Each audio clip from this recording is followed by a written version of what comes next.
PBHS Edge. We start off with week 2. As we go around, I would like everyone to introduce themselves. We have a fellow student, Rashab, Yeah, my name is Rashad. What's up, guys? and then we're accompanied by our teachers, Mr. Ellis and Mr. Woodward. All right, so right off the bat, we'll do a quick analysis of our teams of week 1. Seeing Washington football team play live against Chargers was lackluster. It wasn't as fun as I thought it'd be. Our play calling was a bit passive. We were playing a bit too much prevent. We were just playing with our tails between our legs. We know who we are. We should act like we don't. We're the top dogs. Our defensive line is there to get sacks, not sit back and just give minor pressures. And I believe we just need to be more aggressive tonight against the Giants. Yeah, that was a crazy Monday night game to others, but as a Ravens fan, it stung that we had a 14-0 lead at halftime. You know, Lamar looked good in the first half, passing wise, the one running touchdown to Hollywood, and then the one Tyson Williams running up the middle. I think we looked solid in the first half, but man, you know, losing Marcus Peters and a bunch of injuries to, you know, J.K. Dobbins, Gus Edwards, we really missed those two running backs in our game. But I don't know, man. I think we got to figure out what we're going to do against Kansas City. And I think ahead of Kansas City, I think we have a really good chance at making the playoffs. But I don't know. There's still a lot of uncertainty, in my opinion. Yeah, you know, last week was my picks were terrible. I think I might have been 0 for, I don't know. It was a pretty bad week for me overall. And as for my Patriots, you know, I was really pleased with Mac Jones's play. I really didn't know what to expect when he was out there. I mean, he looks pretty calm and cool. You know, he was making some good throws. He was definitely accurate, which is a key thing in the NFL. If you're not accurate, you're not playing. And I was pleased with what I saw. I mean, the Patriots, they really owned that game against the Dolphins overall. I mean, they outgained them by over 150 yards, but you got to score touchdowns to win in the NFL. I mean, it's as simple as that. I mean, a great kicker can win you a Super Bowl. I could show you that, but you got to score touchdowns if you really want to win. But surprising week, and I'm hoping for a bounce back this week, you know, for all my picks and for my paths. Yeah, well, one thing that stood out to me a lot from week 1 was the fact that I thought a lot of offenses kind of held back a little bit, you know, and didn't really show their true colors, especially if you look at some of the teams that had marquee matchups. Okay. And so if I'm talking about my own team, the Steelers, you know, the first half we came out run the exact same offense we ran under Randy Land, which was an epic fail, particularly in the last part of the season when everybody knew it was coming on every single play. So the first half was very similar, but in the second half, it was like a completely different offense. Matt Canada came out with motion. He ran the jet sweep with Chase Claypool for a huge gainer that finally opened the field for us. And it was like a whole different game. It's almost like you didn't give the excellent coach, Sean McDermott, on the other side, a chance to really, you know, plan and recover for anything. And so you just came out in the second half with your actual game plan and got the win. It was very Belichickian, I thought, in a way. But I think this week you're going to see a lot of teams going to pull out some things out of their hats that are going to surprise you. And so I wouldn't read too much into week 1, man. That's all it is, you know, week 1, 16 more to go. All right, so now we'll dive into week 2's games. And the first game I'd like to cover is Washington football team as we play very soon. We play the Giants on Thursday night. The edge is negative 3.5 towards Washington, and the line is 41.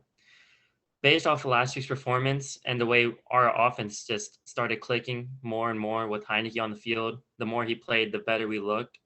I feel like this offense we won't start the same way we started against the Chargers. We have way too much to prove now. And I feel like that disappointing week for Chase Young, Montez Sweat, Darren Payne, Jonathan Allen was a horrible week for all of them.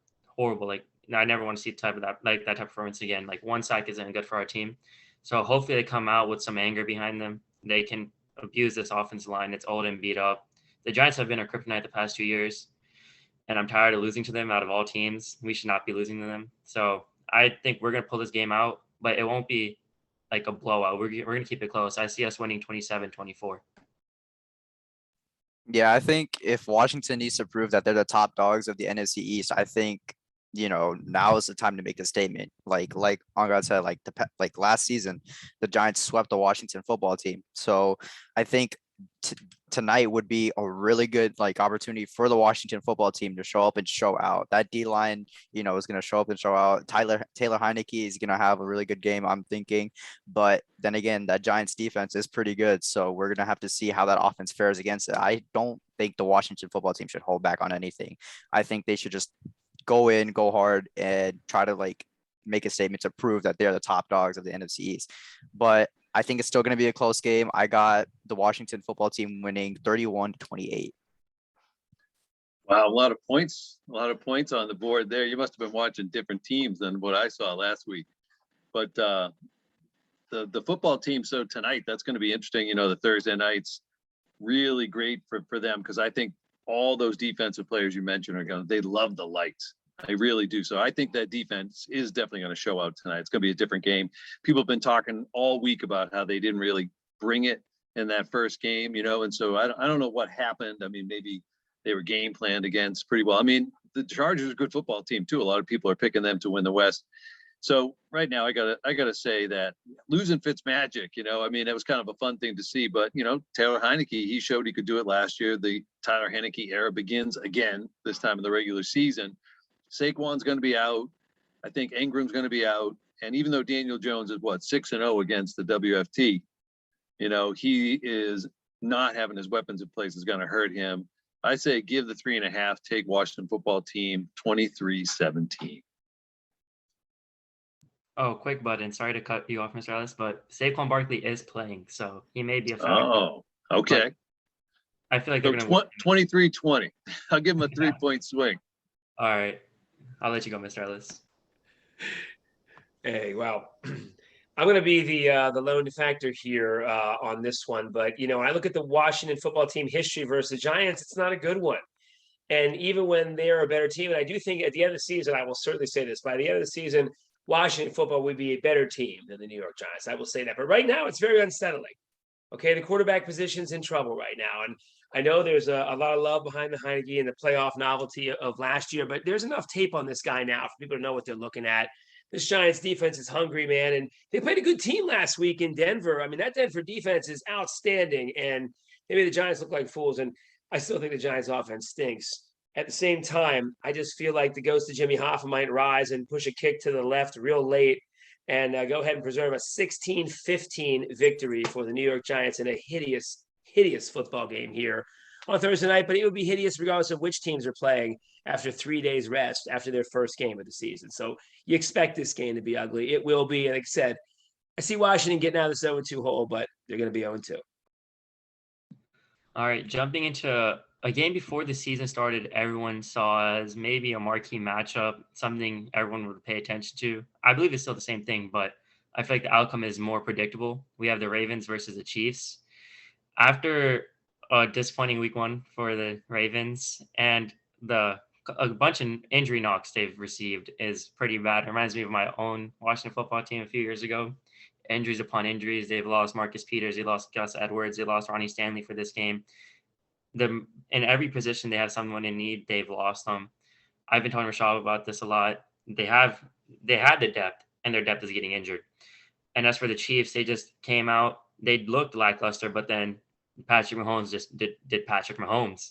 He dragged them back into a win from a 10-point deficit against the Browns, who looked like they were finally taking a step towards being what they can be. But the Chiefs just pulled it out. And I believe it will be the same thing this week. It may not be a blowout, even though the Ravens aren't fully healthy. I think they'll keep it close. I have this game at 35. I'll give it 30-27 to the Chiefs. I don't think the Ravens could keep it that close, but I have a soft spot for Lamar. I joke around like I don't like him, but I believe he'll be able to keep it close. A good take. I mean, let's see, man. Last week, I believe that the Ravens the play calling just was not good. I don't think that we came out with the game plan that was sufficient enough for, our running backs to thrive in, and our defense just, I don't know what happened in the second half. And now going against a Kansas City offense run by Andy Reid and Eric Bieniemy, it's going to be hard for our defense to keep up. I know we have some additions on the edge with Odafe Owe and Justin Houston, but the pass game is the most important thing. The Chiefs run game, well, it's there, but it's not their entire what makes their offense. Their offense run through is Patrick Mahomes, Travis Kelce, and Tyreek Hill. And losing Marcus Peters and we're being thin at cornerback. It's gonna be hard for the defense, if the offense can't keep up. If our offense just strays away from what we're doing, if Greg Roman just does not want to run the ball, I think we're gonna have a hard time winning this game. But I think the Chiefs are gonna pull this one out. I think the Ravens, we're gonna start 0-2, but I think we're still gonna be fine. But I still have the Chiefs winning 35-24. That's a tough one. It's tough to pick your team down to 0-2, but I think you got this one right. The Chiefs definitely, they showed me last week, and Patrick Mahomes in particular, just why he's the best player in the NFL. I got Lamar right up there too as the most entertaining player in the league, most exciting.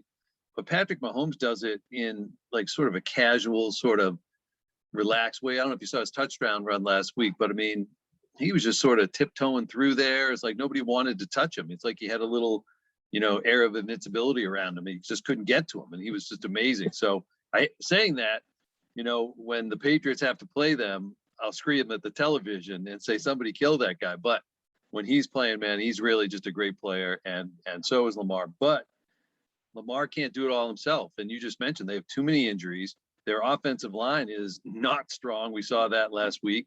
And they have no running game. And so I expect Kansas City on defense to really make a statement this week and just come after him. They are just going to throw everything they have at Lamar. And, I think that they're going to be home and they're going to play a little bit better because they're home. But I think you're right. The injuries are just going to be too tough. They haven't made those adjustments yet. And you don't want to have bad cornerback play against this team. So for me, I think the Chiefs, you give the points and take the Chiefs 31-20. I think they're going to put this one away early and not have to come back like they did last week. Hey, well, I'm going to look at this and say, when was the last time the Ravens started 0-2? I can't even remember. That said, I don't think they're going to start 0-2. I think they're going to get the win. And I say this because we're talking about the coach John Harbaugh here. And sometimes coaches just will guys to victory. I felt it's kind of like what happened last week with Tomlin. There's just those games, man, where the great coaches just find a way. And I think, Baltimore is just, oh man, the entire city is in despair right now. I mean, this game, I've never seen the city so low for a game before, and Kansas City's had their number, but that's why I think this can happen, because the way it happens is the Ravens go back to playing 2019 Ravens offense, which is, look, we're not running the outside zone against these guys. Villanueva can't get outside. Let's just push up the middle and see what happens. And I think they're going to go to the smash mouth. They'll do a lot of Lamar runs, and I think they'll slow the game down to the point where they'll be able to get some first downs. And I think you gotta go to Hollywood, man. I mean, think back before the fall when they wrote it on the wall, when there wasn't even any Hollywood, this team had no one to throw it to. Okay. But right now, you got a great receiver out there in Five. You got to get Five the ball, man. Five, I've dogged him for years. I called him Dollywood. I mean, I gave the guy a hard time, man, but he's developed into a complete receiver. I saw it last week. Get him some touches. Ravens find a way to win this game 23-20. Justin Tucker, 52-yarder to close it out. One more thing I forgot to mention is we also got to cut down on penalties, because in the Monday night game from last year, penalties killed our momentum completely. But yeah, that's all I got to say. All right, next up on slate is the Raiders versus the Steelers. The edge here is 6.5 towards Steelers and line is 47.5. And there's clearly no love being shown towards the Raiders. We saw they're a good team. They're not bad, and they're performing better than everyone thought they would, I believe. And on the other hand, we have the Steelers. They performed really well. I thought they would lose to the Buffalo Bills pretty badly, but it seems like their offense learned how to actually run the ball. Like, they know how to give a handoff, I guess, now. And that did good for them. And their defense is the defense they had last year. TJ Watt is a monster. There's no stopping him. And their secondary is amazing. But for the Raiders, we saw their wide receivers are good, but no one's stellar. I love Henry Ruggs. He's a great player, but he's not going to make a dent in this Steelers defense. I have the Steelers winning this pretty handedly. I would give it 30-17, the Steelers. Yeah, I mean, the Raiders did show a lot against the Ravens. I mean, they did go up against a beat O-line and, almost beat up Ravens defense, but you can't bet against Pittsburgh, man. Pittsburgh's defense is, what keeps them going. TJ Watt's a monster on the edge, Cam Hayward, and, Minka Fitzpatrick. That pass defense is pretty good. I said last week that I thought the Steelers defense would regress, and I was completely wrong. I'll admit that I'm wrong. They completely played well against Josh Allen in the Buffalo defense, and that Raiders offense isn't as good as that Buffalo offense. So I still got the Steelers winning 34-21. Yeah, I don't think any of us picked the Raiders last week. I mean, that was the royal scam right there, man. They found their way to, win that game. And I mean, it was surprising. I mean, I was all over it. I never thought John Gruden was going to have them ready to play that first game in Vegas, but they pulled it out. Now, apparently, though, they've got a bunch of guys out for this one. And I looked up a stat today. John Gruden is 3-7 all time in the Eastern time zone. So take that for what it's worth. And they did play the late game, and now they're coming east again. And they're playing the Steelers, and that's going to be a tough one for them. So Steeler Nation at home, they'll be looking at a 27-20 Steeler victory in this one, I think, for sure. Man, after watching what happened Monday night, part of me is like, in the words of Donnie Iris, Aliyah, here we go again.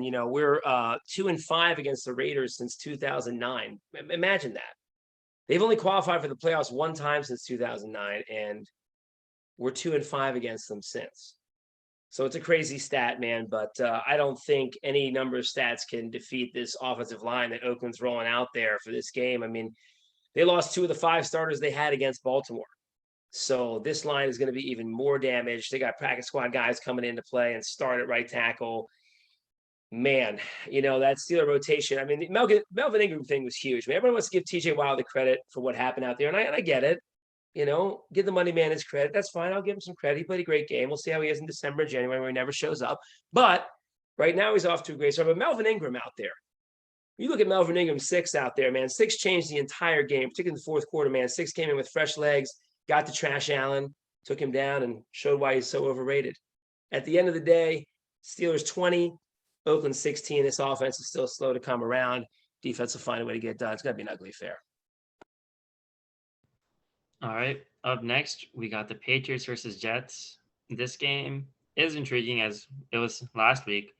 We have 2 young quarterbacks facing off, and I like what I saw from Zach Wilson last week, honestly.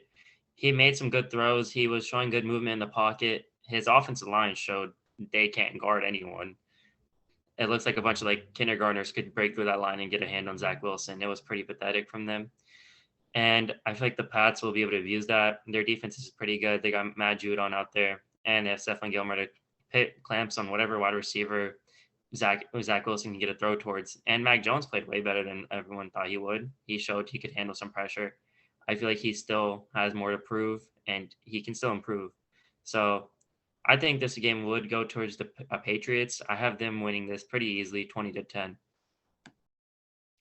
No, I agree with Longo 100%. I think the Jets, they did show a good amount of saying that yo, we're going to come out and we're going to try to play the best we can. I think they definitely played pretty well. I think Zach Wilson had a decent game. Corey Davis almost broke 100 yards, 5 receptions, 97 yards with a 19.4 average. But then again, that New England defense, man, Mac Jones, Bill Belichick, that whole entire defense, Matt Judon, Stephon Gilmore, that's going to be hard to get past.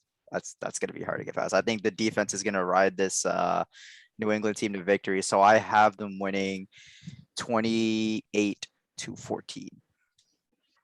mean, let's be clear, folks. The Jets have been so bad for so long that we're giving them credit for not tripping when they come out of the tunnel. Did you see them come out of the tunnel last week? They didn't even trip. Way to go, the Jets. They're coming.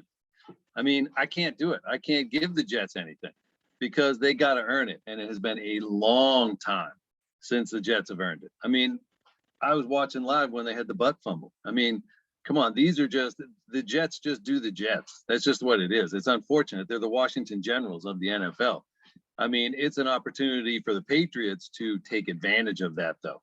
They've got to take advantage of that. They're on the road. Mac Jones's first road game. He couldn't be set up any better than to take on the Jets, a team that they should be able to move the ball against, both on the ground and in the air. As you said, the defense should definitely play much stronger. Matthew Judon was a beast last week. He had a bad penalty on the sidelines, but as you can see from that Browns game with the Chiefs, there was all sorts of craziness happening on the sideline. Maybe they should have people move back a little bit. But I see the Patriots coming out and taking this one, controlling it. They're not going to control it from the beginning because they never seem to do it with teams like the Jets. It starts off slow, and then they got to work their way back. I wouldn't be surprised if we're looking at 3-0 at the end of the first quarter. But I think the Patriots are going to come through in the end 24-13, Pats.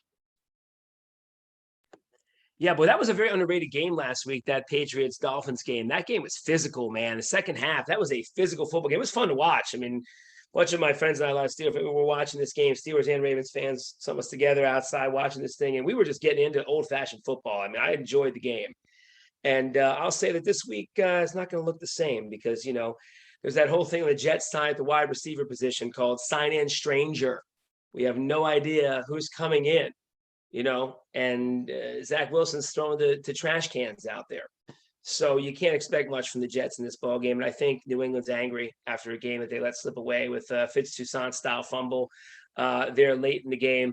But I don't see that happening again. I like New England big in this one. I'm going to say 30-3. All right. Next up, we have our buddy AJ Seahawks versus the Titans. He isn't here, so I'll try giving my 2 cents of my knowledge on the Seahawks. Last week, Russell Wilson was playing like Russell Wilson early season. He always comes out, puts up crazy numbers, multiple touchdowns, makes it look like it's a joke, and then falls off towards the end of the season when it gets important. But as I just said, we're starting the season, he's playing a weak Titans defense, and I think they'll find a way to exploit it with Tyler Lockett just always performing well. DK Metcalf, he's going to perform well in this game, I believe. I could see one of them getting multiple touchdowns in this game. As for the Titans, their defense seems to be in shambles. Offense just runs on Derrick Henry. And this defense, the Seahawks defense, won't be able to fully stop him, but I don't think Derrick Henry will be able to fully go. He just couldn't make any space for himself or headway, and I don't think that's going to start this week. He's going to probably burst on the scene next week or the next few games, but he's not going to burst out here against the Seahawks. And I have the Seahawks winning this pretty easily, around 27-20.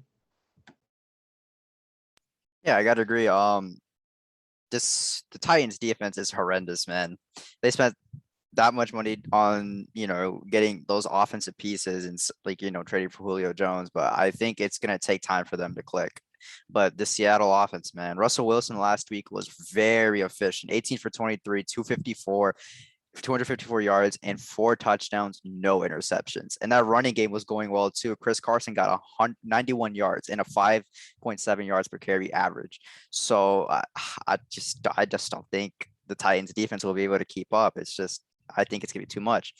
And then that Titans offense, like what Anga said, it runs on Derrick Henry right now. Even though they have Julio and AJ Brown, it's going to take time for them to click, and it's going to be difficult for Tennessee to pull out. But I got Seattle winning 28-10. 20-10. All right.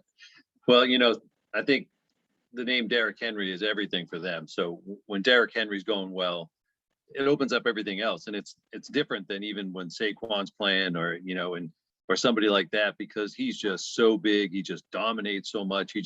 He fatigues the defense because of how they have to tackle him. But, if they can't get that going, it becomes much more difficult for them to move the ball. Plus Seattle, not on the road this week. They're home. They look solid on the road last week. They're home. That 12th man is going to be going crazy out there. And as AJ knows, I'm sure Russell Wilson has a 55-17 record at home during his career. You can make that 56 wins, and they take out the Titans in this one. It's going to be 31-23 Seahawks. I think you're right. DK is going to have a better game. Russell Wilson's going to be efficient again, probably 3-4 touchdown passes, moving the ball solid. Good win for the Hawks at home.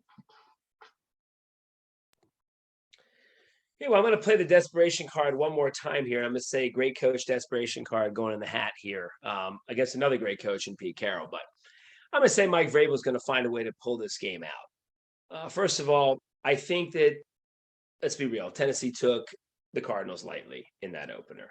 They did. And Vrabel kicked their butts all week. I can guarantee you that. And so even if they make some mistakes on defense, they're going to come out very physical. And Seattle's offensive line, let's not mistake things, okay? The Colts defense is massively overrated. I know because they're on my fantasy team and they got like negative 90 points. But they don't get pressure up the middle unless they blitz, right? And so that's going to make for a problem. So I see Russell Wilson. You think, hey, this is a money shot game, but I don't know. It's going to be tight. I really thought hard about this one. I think at the end of the day, you got to give it to Seattle. Holding it out 23-20. I didn't want to pick them. I didn't. It's a tough place to play. I wanted to take Tennessee, but just you guys honestly, you twisted my arm, and that's not supposed to happen. But that's why you. Our new people, Mr. Woodward, are very convincing. One, and number two, you yourself are quite convincing. So y'all pulled me through there. This way, at least I might get one on the board since I detracted with all the other picks. So sure, it wasn't the 5.7 yards a carry stat. That was pretty specific. So you do that, you get first downs all day long. That'll do it. That'll be fine, pal. All right, that's our wrap up of our 5 marquee games that we want to highlight. And I brought my own bizarre fact to the table to match Mr. Ellis and Mr. Woodward's stats. The Washington football team, the 17 years I've been alive, they're 9-8, and the game's just before my birthday. So this game falls 2 days before my birthday. Hopefully we make it 10-8. If it goes to 9-9, I'd be pretty disappointed because we'd flip 500, and I'm just used to nothing but 500 teams in my life of sports. But hopefully we go out positive, and that's our weekly wrap up for the games. Thank you for tuning in, guys, to the PBHS Edge, and we hope to see you guys next week. Please just keep sticking with us. We'll keep improving and getting better, and it's nothing but up from here. Peace out, guys. Not sure we can unconjure the ghost of Jimmy Hoffa, but if it means a win for you, Anga, we'll hope for that tonight. So a little early birthday present would be nice, definitely. Oh, for sure.